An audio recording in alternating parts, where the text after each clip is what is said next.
Good afternoon, students. Today we have to learn new topic, pair of straight line. In 11th standard we already studied chapter straight line. In this chapter we study inclination of line, slope of line and different forms of equation of line. In this chapter we have to study combined equation of pair of lines. So let's start one by one. First point is chapter is pair of straight line. Pair of straight line. Fourth chapter in the paper first. First point is combined equation of pair of lines.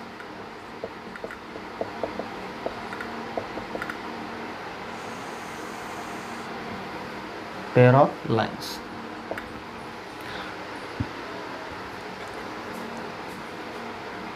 If we consider two lines,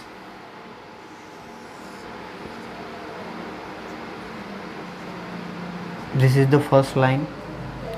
You already know the general form of equation of line, that is ax plus by plus c equal to 0. Therefore, if we have to consider two lines, then their equation becomes a1x plus b1y plus c1 equal to 0, and second is a2x plus b2y plus c2 equal to 0. These two lines also denoted by u equal to 0 and v equal to 0, means u equal to a1x plus b1y plus c1 and v equal to a2x plus b2y plus c2. And in every case, if we have to write equation of a straight line, then equal to 0, u equal to 0, v equal to 0, or a1x plus b1y plus c1 equal to 0, a2x plus b2y plus c2 equal to 0. Means हमें जब भी straight line की equation लिखना है तो equal to 0 होगा ही उधर, ठीक है. तो हम इस स्ट्रेट लाइन को u इक्वल टू 0 से डिनोट करते हैं और इसको v इक्वल टू 0 से डिनोट करते हैं. तो इन दोनों स्ट्रेट लाइन की हमें क्या फाइंड करनी है? Combined equation. Combined equation in 11th standard हमने ये देखा है कि अगर u इक्वल टू 0 एक लाइन है और v इक्वल टू 0 एक दूसरी लाइन है, देन u प्लस के V equal to 0 represents a family of line passing through the point of intersection. इन दोनों लाइन का जो पॉइंट ऑफ इंटरसेक्शन है, इनमें से जितनी भी लाइन पास होंगी वो सब इस फैमिली को रिप्रेजेंट करेंगी. u प्लस के वी इज इक्वल टू 0. उसी तरह हमें इन दोनों स्ट्रेट लाइन्स की कंबाइन इक्वेशन फाइंड करना है. We have to find combine equation u equal to 0 and v equal to 0. So how we find combine equation? अगर मैंने u इक्वल टू 0 इस लाइन पे एक पॉइंट कंसीडर किया p, जिसके कोऑर्डिनेट है x1 y1, ठीक है. अब ये पॉइंट u इक्वल टू 0 इस स्ट्रेट लाइन पे है, मतलब ये पॉइंट इस स्ट्रेट लाइन को सेटिस्फाई करेगा. आपको ये पता है कि कोई पॉइंट किसी लाइन पे है, मतलब वो पॉइंट उस लाइन को सेटिस्फाई करता है. और u equal to 0 means line की इक्वेशन है a1x plus b1y plus c1 equal to 0. मतलब ये पॉइंट अगर इस स्ट्रेट लाइन पे है तो वो इस लाइन को सेटिस्फाई करेगा. मीन्स ये लाइन की इक्वेशन क्या हो जाएगी? a1x1 plus b1y1 plus c1 equal to 0, ठीक है. यहाँ पे स्ट्रेट लाइन में x और y की जगह ये पॉइंट आ जाएगा x1 y1, और ये स्ट्रेट लाइन ये पॉइंट को सेटिस्फाई करेगी, ठीक है. अब जिस तरह ये पॉइंट इस लाइन को सेटिस्फाई करता है, तो हम ये शो करेंगे कि यही point u equal to v, u into v equal to 0 इस इक्वेशन को भी सेटिस्फाई करता है. ये हमें शो करना है. इसके लिए हम क्या करेंगे? ये पॉइंट इस इक्वेशन में पुट करेंगे. हमें u पता है, u क्या है? a1x plus b1y plus c1. मतलब ये पॉइंट अगर इसको सेटिस्फाई करता है तो ये इक्वेशन क्या हो जाएगी, a1 x1 plus b1 y1 plus c1 into v क्या है, a2x plus b2y plus c2, ठीक है। तो v में भी v इक्वल टू 0, इसमें भी ये पॉइंट पुट करना है हमें, means a2x1 plus b2y1 plus c2 equal to क्या आता है, अगर इक्वल टू 0 आया तो मीन्स ये पॉइंट इस इक्वेशन को सेटिस्फाई करेगा, अदरवाइज नहीं।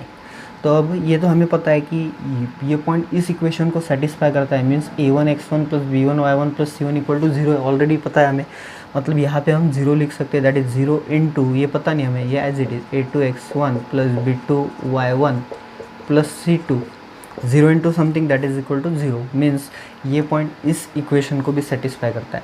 जो पॉइंट u इक्वल टू 0 इस स्ट्रेट लाइन पे है, वो point u into v equal to 0 इस इक्वेशन को भी सेटिस्फाई करता है, ठीक है। मतलब इस लाइन पे का हर पॉइंट इस इक्वेशन को सेटिस्फाई करेगा, इस स्ट्रेट लाइन पे का हर पॉइंट इस इक्वेशन को सेटिस्फाई करेगा। सिमिलरली अगर हम v इक्वल टू 0 इस स्ट्रेट लाइन पे एक दूसरा पॉइंट लेते हैं q x2 y2, तो ऑब्वियसली ये पॉइंट भी इस इक्वेशन को सेटिस्फाई करेगा। जिस तरह ये p x1 y1 इस इक्वेशन इस स्ट्रेट लाइन को सेटिस्फाई करता है और इस इक्वेशन को सेटिस्फाई करता है, उसी तरह ये पॉइंट भी इस इक्वेशन को सेटिस्फाई करेगा, ठीक है। अब हम एक और पॉइंट ले लेते हैं जिससे हम r बोलेंगे और उसके कोऑर्डिनेट हम x डैश y डैश लेंगे। हम ऐसा कंसिडर करेंगे कि ये पॉइंट इस इक्वेशन को सेटिस्फाई करता है, ये पॉइंट इस इक्वेशन को सेटिस्फाई करता है। मतलब अब हमें शो क्या करना है कि ये पॉइंट इस स्ट्रेट लाइन को भी सेटिस्फाई करेगा और इस स्ट्रेट लाइन को भी सेटिस्फाई करेगा। मतलब अब क्या करेंगे, आप ये पॉइंट इस इक्वेशन में सेटिस्फाई है। u पता है आपको a1x plus b1y plus c1 और v क्या है a2x plus b2y plus c2। यहाँ पे x के जगह पे x डैश, y के जगह पे y डैश, मीन्स हम लिख सकते हैं a1x dash plus b1y dash plus c1 into a2x dash plus b2y dash plus c2 equal to 0। अब ये तो अलजेब्रा का रूल ही है, if x into y equal to 0 means x equal to भी 0 होता है और y इक्वल टू भी 0 होता है। उसी तरह a1x dash plus b1y dash plus c1 equal to 0 and a2x dash plus b2y dash plus c2 equal to 0। अगर ये 0 मिल गया मतलब ये पॉइंट इसको सेटिस्फाई करता है, अगर ये इक्वल टू 0 मिला मीन्स ये point r x dash y dash इस स्ट्रेट लाइन को सेटिस्फाई करता है। मतलब इस पूरे स्ट्रक्चर पे से हमें क्या समझ में आता है कि u इक्वल टू 0 और v इक्वल टू 0 इन दोनों स्ट्रेट लाइन की कंबाइन इक्वेशन क्या रहने वाली है, u into v equal to 0। This is the theorem number 1 in your textbook. इसका प्रूफ भी दिया हुआ है, ठीक है। मैंने ये शॉर्टकट में आपको समझ, if u equal to 0 and v equal to 0 बी pair of lines, then their joint equation is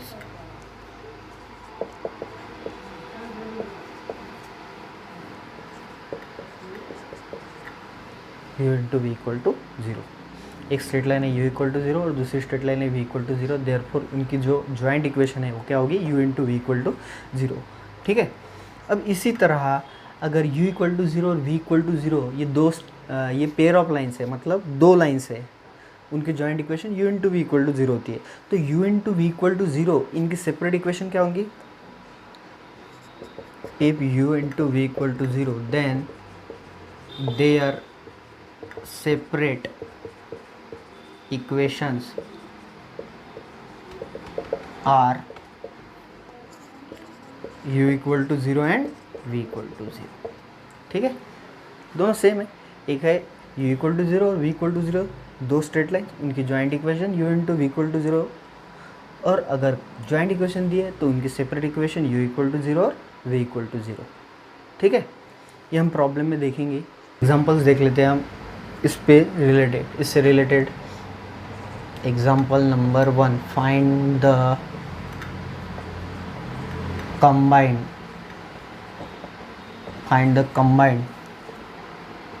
equation of pair of lines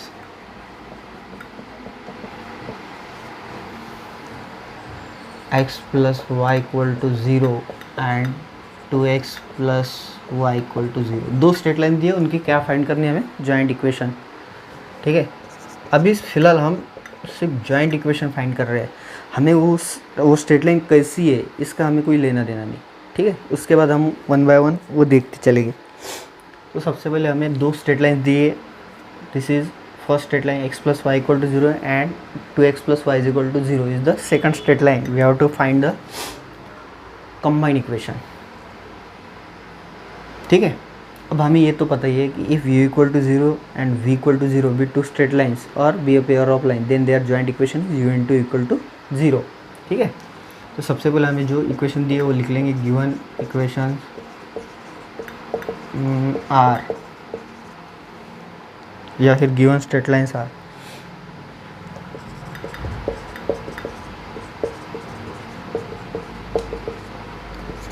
if u equal to 0 and v equal to 0 be two straight lines या फिर be pair of lines, be two straight lines, then their combined equation is u into v equal to 0। u क्या है? x plus y, और v क्या है? 2x plus y, that is equal to 0। that is x into 2x square, x into y, xy, y into 2x, 2xy, और y into y square is equal to 0। Means हम इसे लिख सकते हैं 2x square plus xy plus 2xy 3xy plus y square is equal to 0। This is the joint equation. ठीक है, अब इस टेक्स्ट बुक में इसका सॉल्यूशन थोड़ा अलग से दिया है, तो हम क्या किसी भी प्रकार से इसे लिख सकते हैं। जैसे हमने दो इक्वेशन लिख ली, हमें पता है u equal to 0 v equal to 0 दो स्ट्रेट लाइन होंगी, तो उनकी joint equation u into v equal to 0, तो यही यहाँ पे यूज़ किया है। This is the first straight line, this is the second straight line, therefore इनका लेफ्ट हैंड साइड में प्रोडक्ट, राइट हैंड साइड में प्रोडक्ट, और इसे सॉल्व करने के बाद एक इक्वेशन मिली जिसे हम बोल सकते हैं कंबाइंड इक्वेशन और जॉइंट इक्वेशन। ठीक है, ओके। अब थोड़ा सा इसको ऑब्जर्व करते हैं और एक छोटा सा कॉन्सेप्ट ख्याल में रखते हैं। ये इक्वेशन है और ये इक्वेशन है, दोनों स्ट्रेट लाइंस की। ये इक्वेशन एक स्ट्रेट लाइन रिप्रेजेंट कर रही है और ये इक्वेशन एक स्ट्रेट लाइन रिप्रेजेंट कर रही है। अब अगर तुमने इसे ऑब्जर्व किया तो ये दोनों स्ट्रेट लाइन ओरिजिन में से पास हो रही है। कहाँ में से पास हो रही है? देखिए, हमने ये देखा है कि general form of equation of line क्या होती है? ax plus b y plus c is equal to 0। This is the general form of equation of line. अगर ये इक्वेशन ऐसी लिखी होगी ax plus b y equal to 0, इसका मतलब क्या है? इस इक्वेशन में ये जो कांस्टेंट टर्म है ये एब्सेंट है। और अगर कोई भी इक्वेशन में, कोई भी स्ट्रेट लाइन में एक कांस्टेंट टर्म एब्सेंट है, मतलब वो स्ट्रेट लाइन ओरिजिन में से पास हो रही है। क्या में से पास हो रही है? ओरिजिन में से।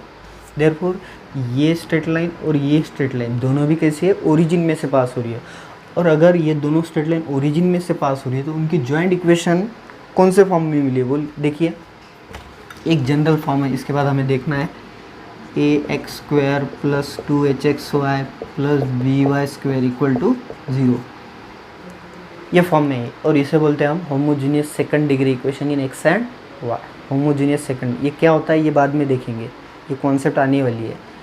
This is the homogeneous second degree equation in x and y. Means अगर दो स्ट्रेट लाइन ओरिजिन में से पास हो रही है तो उनकी कंबाइन इक्वेशन या फिर जॉइंट इक्वेशन क्या होंगी? Homogeneous second degree equation in x and y.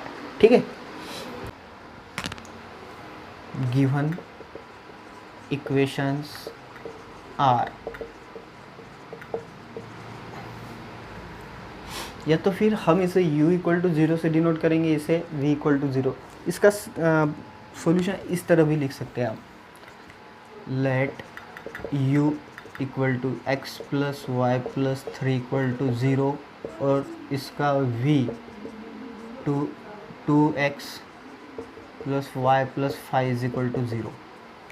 ठीक है, अब ये तो पता ही हमें, if u equal to 0 and v equal to 0 be two straight lines then their combined equation is u into v equal to 0। तो u पता ही हमें, u मतलब x प्लस वाई प्लस 3 और v मतलब 2x plus y plus 5, x plus y plus 3 और v 2x plus y plus 5। इसे solve करो, जो कुछ मिलेगा this is the joint equation. क्या होगा, x into x 2x square, x into y x y, x into 5x, y into 2x 2xy, y into y square, y into 5y, 3 into 2x 6x, 3 into y 3y और 3 into 5 15 is equal to 0। That is हम इसे लिख सकते हैं इस तरह,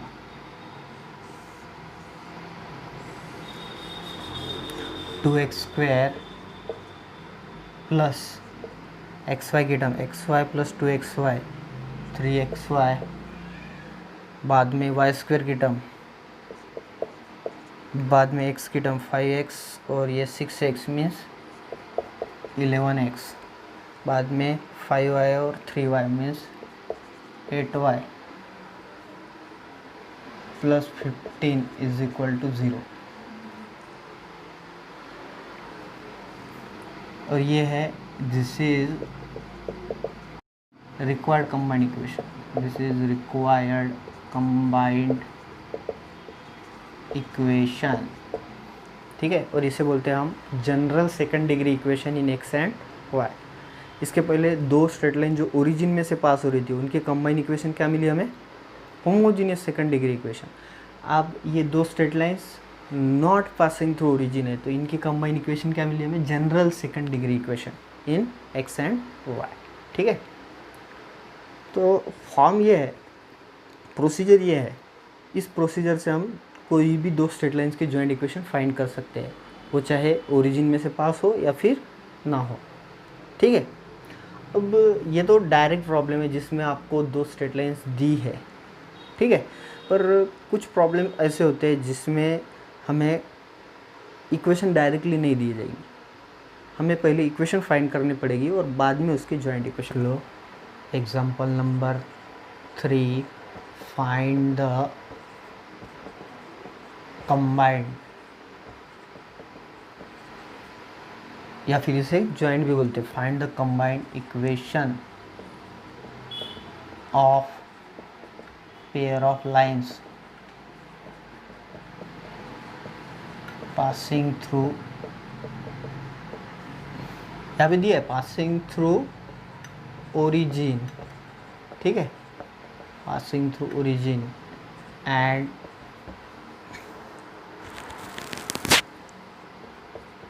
parallel to the lines x plus y plus 3 equal to 0 and 2x plus y plus 7 equal to 0 respectively। देखिए, ये प्रॉब्लम में हमें कंबाइन इक्वेशन तो फाइंड करनी है, पर क्या है, वो इक्वेशंस हमें डायरेक्टली दी नहीं गई। वो जो दो स्ट्रेट लाइन्स है जिनकी हमें कंबाइन इक्वेशन फाइंड करनी है, वो दो स्ट्रेट लाइन इन दो स्ट्रेट लाइन्स को पैरेलल है, मतलब पहली इसको और दूसरी इसको, और दोनों स्ट्रेट लाइन कैसी है, ओरिजिन में से पास होती है। तो सबसे पहले तो हमें उन दो स्ट्रेट लाइन्स की इक्वेशन फाइंड करनी पड़ेगी। ठीक है, तो सबसे पहले हम वो दो स्ट्रेट लाइन्स कंसिडर कर लेंगे। Let L1 and L2 be two lines passing through origin, वो दो स्ट्रेट लाइंस L1 और L2 है जिनकी हमें इक्वेशन फाइंड करना है। ठीक है, नाउ अब ये जो दो स्ट्रेट लाइन दी है गिवन, इनको हम गिवन स्ट्रेट लाइन बोल सकते हैं। पहली स्ट्रेट लाइन, अपनी जो पहली रिक्वायर्ड स्ट्रेट लाइन है वो इस स्ट्रेट लाइन को पैरेलल है और दूसरी इस स्ट्रेट लाइन को पैरेलल है।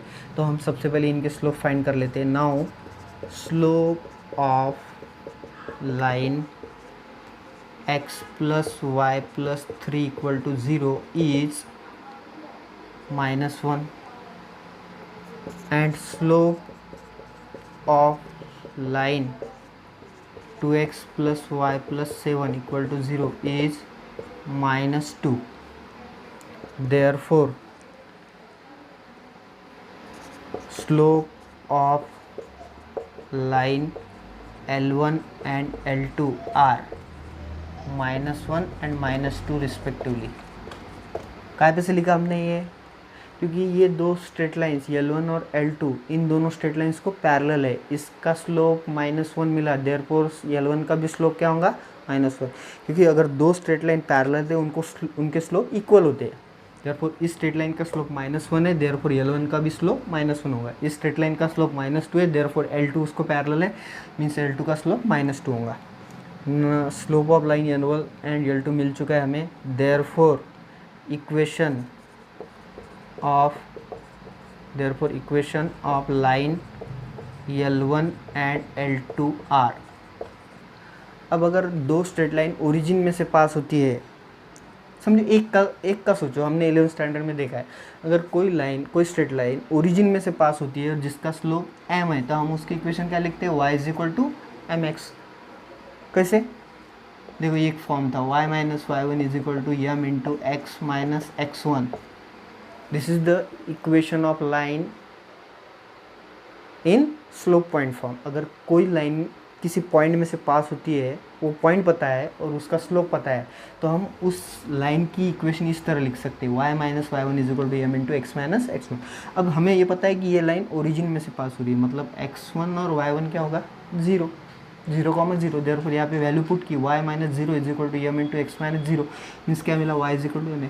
मीन्स कोई भी लाइन अगर ओरिजिन में से पास होती है जिसका स्लोप m है, तो उसकी इक्वेशन हम इस तरह लिख सकते हैं। ठीक है, तो अब ये दोनों स्ट्रेट लाइन L1 और L2 इनके स्लोप पता है हमें और वो ओरिजिन में से पास हो रही है, देयरफॉर उनकी इक्वेशंस भी हम लिख सकते हैं। तो किस तरह, देखिए, सबसे पहले तो मैं हेडिंग मिटा देता हूँ। आप ये वीडियो पॉज करके ये एग्जाम्पल्स अपने नोटबुक में अच्छी तरह से लिख लीजिए।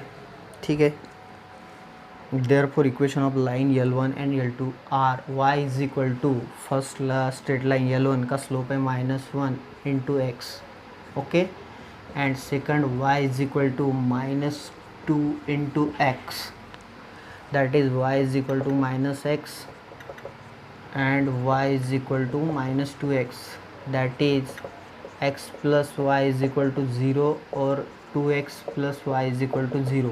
ठीक है, अब इन दो स्ट्रेट लाइंस की हमें क्या फाइंड करनी है, जॉइंट इक्वेशन। ये दोनों स्ट्रेट लाइन मिल चुकी है, देयरफॉर इसकी जॉइंट इक्वेशन आप ये पॉज करते जाइए और लिखते जाइए। Therefore their joint equation is x plus y × 2x plus y = 0। इसे सॉल्व किया तो क्या मिला हमें, x × 2x 2x², x × y xy, y × 2x 2xy और y × y y² = 0, means 2x² plus 3xy plus y² = 0। और ये हमें मिल गई है joint equation of pair of line passing through origin and parallel to the lines 2x + y + 7 = 0, और पहली क्या थी, x + y + 3 = 0। ठीक है, इस तरह हमें प्रोसीजर फॉलो करनी है। अब इस प्रॉब्लम में हमें दो स्ट्रेट लाइंस जिनके हमें जॉइंट इक्वेशन फाइंड करनी थी, वो डायरेक्टली नहीं दी थी, हमें एक कंडीशन दी थी कि वो दो स्ट्रेट लाइन ओरिजिन में से पास हो रही है और वो दो स्ट्रेट लाइन, दोनों straight line given straight lines को पैरेलल है। सबसे पहले हमने उन स्ट्रेट लाइंस की इक्वेशन फाइंड की और उसकी बाद में जॉइंट इक्वेशन फाइंड की। ठीक है।